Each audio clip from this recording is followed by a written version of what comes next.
Hi, welcome to a special edition of Education Matters. 10 things that every school board candidate should know before they take office. With me is John Burns with our legal department. Welcome, John. Thank you very much, Ray. Today we're going to be discussing the Open Public Meetings Act, or better known as the Sunshine Law.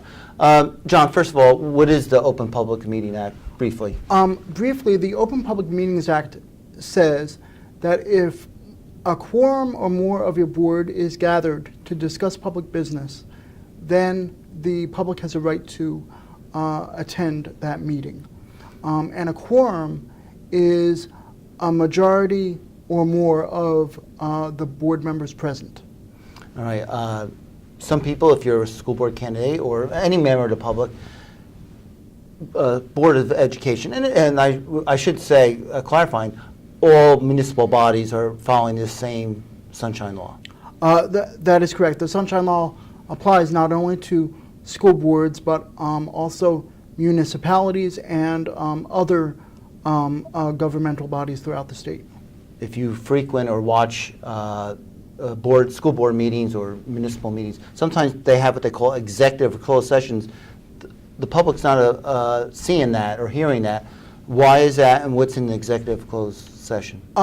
You are correct. The Sunshine Law says that all public business must be able to be observed by the public, except for certain exceptions.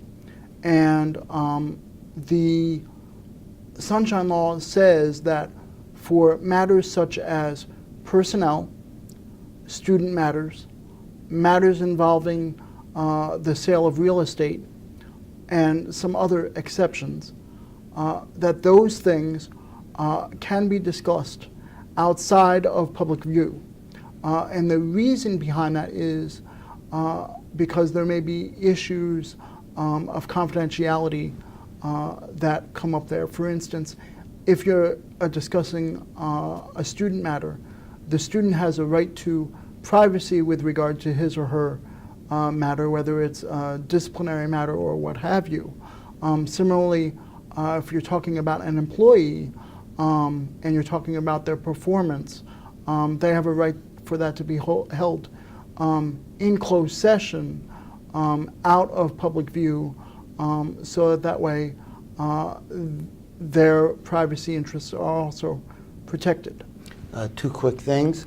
One, does the school district have to advertise when the meetings are occurring? Yes. The Sunshine Law requires that the school board publish an annual notice of their school board meetings so that anyone can see that list and can then attend a meeting.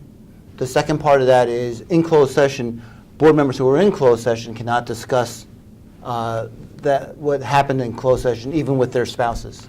That is correct.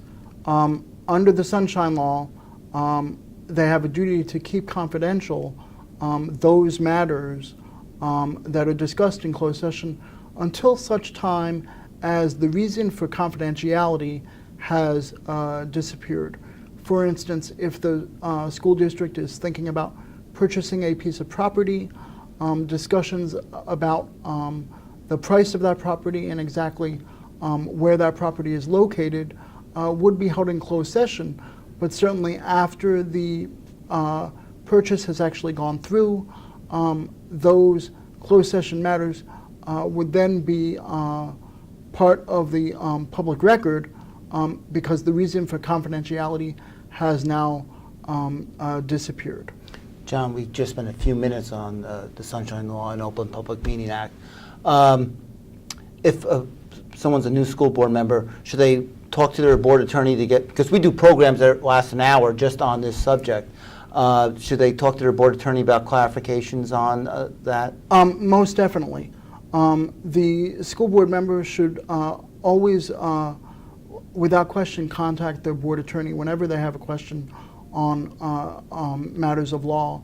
Additionally, they can contact the New Jersey School Boards Association, and we can provide them with information about their obligations under the Sunshine Law as well as any other education law. Okay, thank you, John. That brings us to the end of this episode in which we discussed sunshine law. I hope you found it very informative. Thank you.